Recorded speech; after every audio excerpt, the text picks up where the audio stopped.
కాలుష్యంతో అల్లాడుతున్న ఎస్టీలకు ఉపశమనం కల్పిస్తాం. టీడీపీ ప్రభుత్వం రాగానే చంద్రన్న భీమా పునరుద్ధరణ, గ్రామం తరలింపులోపు అన్ని విధాలుగా ఆదుకుంటాం. పైనాపురం ఎన్నికల ప్రచారంలో సోమిరెడ్డి, శృతిరెడ్డి వెల్లడి.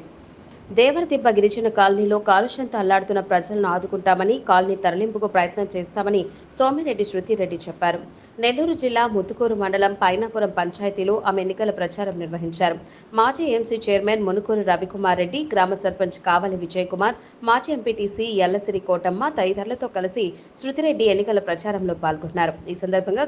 ఈ సందర్భంగా గ్రామంలో ప్రతి ఇంటికి తిరుగుతూ టీడీపీ సూపర్ 6 కరపత్రాలను అందిస్తూ తిరుపతి ఎంపీ ఎన్టీఏ అభ్యర్థిగా పోటీ చేస్తున్న వరప్రసాద్ను, కూటమి సర్వేపల్లి ఎమ్మెల్యే అభ్యర్థిగా పోటీ చేస్తున్న సోమిరెడ్డి చంద్రమోహన్ రెడ్డిని అత్యధిక మెజార్టీతో గెలిపించాలని ఆమె అభ్యర్థించారు. అనంతరం శృతిరెడ్డి మీడియాతో మాట్లాడారు. ఈ కార్యక్రమంలో మాజీ సర్పంచ్ పట్టపు రమేష్, టీడీపీ నాయకులు ఎల్లసిరి రాజేష్, కాంతారావు, జొన్నవాడ రమేష్, పెడకాల మస్తానయ్య, బీజేపీ, జనసేన నాయకులు తదితరులు మామయ్యతో మాట్లాడుకొని అందరం కూర్చొని తప్పకుండా మీకు ఏ ఇబ్బంది రాకుండా చూసుకుంటాం. అర్థమవుతుంది మీ సమస్య.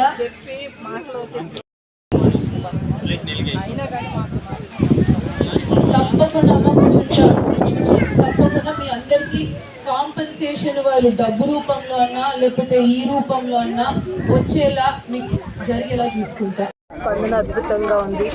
నేను ఎస్సీ కాలనీలో ప్రచారం చేస్తున్నాను. మనము ఇక్కడ పక్కనే ఏపీ జెన్కో ఉన్నందువల్ల పొల్యూషన్ చాలా ఎక్కువ ఉంది. మన కాలనీ డెవలప్ చేసింది ఎన్టీఆర్ హయాంలోనే. మనం కాలనీ స్థాపించింది. ఇక్కడ ఎంతో ఎస్సీ గిరిజనులంతా చూసుకుంటున్నాము. కానీ పొల్యూషన్ ఎక్కువగా ఉంది. పొల్యూషన్ ఎక్కువగా ఉండడం వల్ల మన పొల్యూషన్ కాంపెన్సేషన్ ఇక్కడ ఉండడానికి చాలా ఇబ్బందిగా ఉంది ప్రతి ఒక్కరికి. అందుకే ఆ కాంపెన్సేషన్ వచ్చేలా చేస్తామని చెప్తున్నాను. ముందు కూడా కాంపెన్సేషన్ వస్తుంటే వైఎస్ఆర్ గవర్నమెంట్లో చాలామంది వీళ్ళ డబ్బులు తినేశారు. వీళ్ళు చాలా ఇబ్బందులు పడ్డారు. అది కాకుండా కాలనీ ఇక్కడ నుంచి షిఫ్ట్ చేసే ప్రయత్నం కూడా చేస్తాము అని హామీ ఇస్తున్నాం. గిరిజనులను అసలుకు అతి తక్కువ విలువ ఇచ్చి వాళ్ళకు ఇక్కడ బేసిక్ లైవ్లీహుడ్ వాళ్ళు బ్రతకడానికే చాలా ఇబ్బందిగా ఉంది. ఇంత పొల్యూషన్ మధ్యలో అసలు వాళ్ళు తాగునీటికి ఇబ్బందులు, వాళ్ళు బ్రతకడానికే ఇబ్బందిగా ఉంది. అది కాకుండా ఏ కాంపెన్సేషన్ రాలేదు, ఏ ప్యాకేజెస్ రాలేదు. దానికి ముందు మనము ఏకుల సుబ్బమ్మ అనే ఆమె గురించి విన్నాము. ఆమె కూలి పనికి పోతున్న సమయంలో ఒక పాము కాటేసింది. ఆమె హఠాత్తుగా చనిపోయింది. ఆమెకు మనం చంద్రన్న బీమా ద్వారా చాలా సహాయం చేసాము. ఆమెని వాళ్ళ కుటుంబాన్ని ఆదుకున్నాము. కానీ ఇప్పుడు అలాంటి ఆదుకునే పథకాలే లేవు. ప్రజలు చాలా ఇబ్బందులు పడుతున్నారు. సో తప్పకుండా మళ్ళీ తెలుగుదేశం ప్రభుత్వం రాబోతుంది. ప్రతి ఒక్కరికి చంద్రన్న బీమా అందేలా ప్రయత్నం చేస్తాము.